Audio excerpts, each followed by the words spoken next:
Salut à tous et à toutes. Et oui, l'OM a subi sa première défaite de la saison en Ligue 1 face à Ajaccio au stade Vélodrome. Franchement, c'est un match qui dégoûte.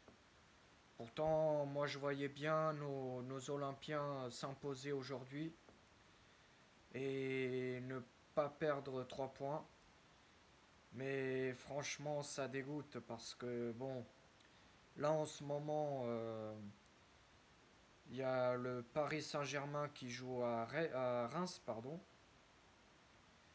Donc ce serait bien que Paris, ou soit ils perdent le match, ou au moins que Reims arrive à faire le nul chez eux. Comme ça éviterait déjà d'avoir pas mal enfin, d'avoir un écart de 3 points. Parce que franchement, on perd le match face au dernier de Ligue 1. Ajaccio qui gagne le deuxième match, c'est sa deuxième victoire en cette saison pour l'instant. Ajaccio qui est 18e avec deux victoires, un match nul et 7 défaites. Donc on a été surpris aujourd'hui. On a bien vu, l'équipe n'avait rien du tout. Et je vais vous en parler aussi de. Il y a eu un penalty en faveur de l'OM à la 15e minute où l'OM quand même l'OM se crée des occasions, l'OM poussait en début de première mi-temps. Et il y a eu une main d'un joueur d'Ajaccio. C'était une faute qui a été commise par Alexis Sanchez.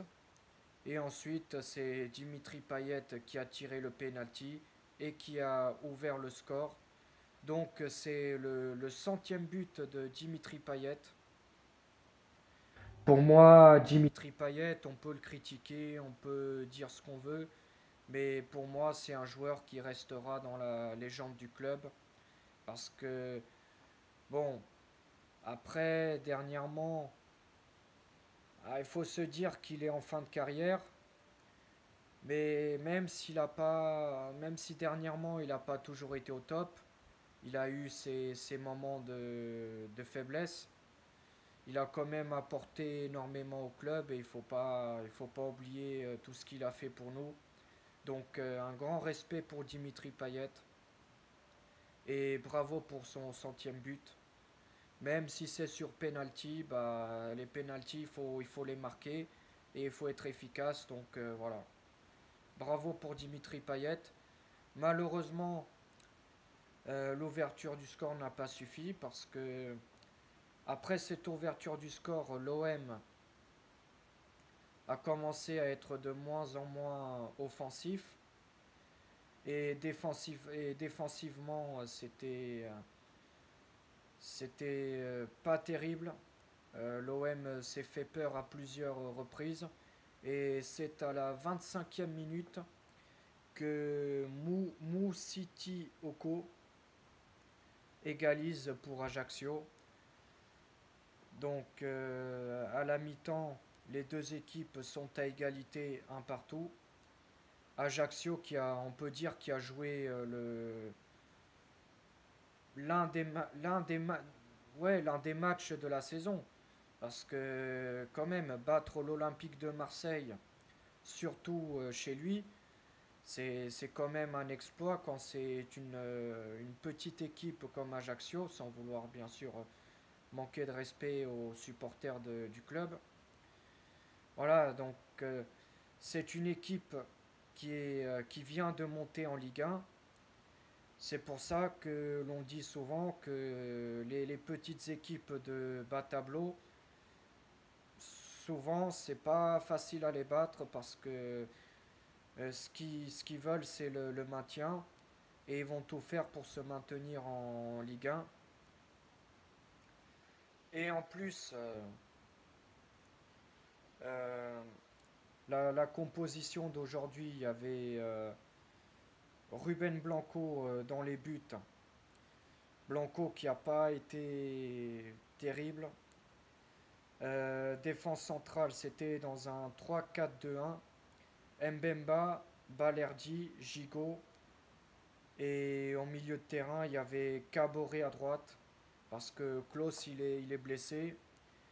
Je ne sais pas si Klaus il va être disponible face au Sporting.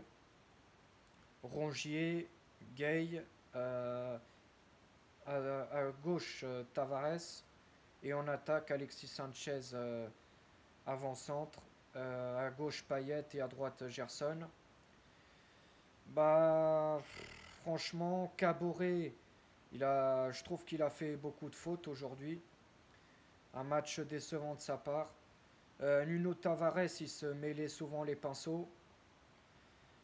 Ensuite, Gigot, Mbemba, c'est ce que je vous dis. Après l'ouverture du score, défensivement, on n'a pas été bon.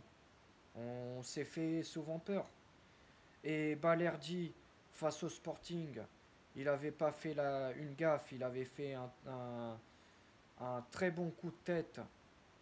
Balerdi qui a montré de très belles choses face au Sporting en Ligue des Champions, où il fait un très joli coup de tête. Et bah là aujourd'hui, Balerdi nous a fait encore une fois une gaffe. Et ça nous a coûté le deuxième but. Voilà. Ça nous a coûté 3 points. Balerdi qui fait un but contre son camp. Et voilà. C'est à cause de ça qu'on perd aujourd'hui 2 buts à 1. Après, le nombre de tirs, on en a eu 10, eux ils en ont eu 6. Des tirs cadrés, on en a eu 2, eux ils en ont eu un. La possession, c'était l'OM qui avait la possession. 65% contre 35%.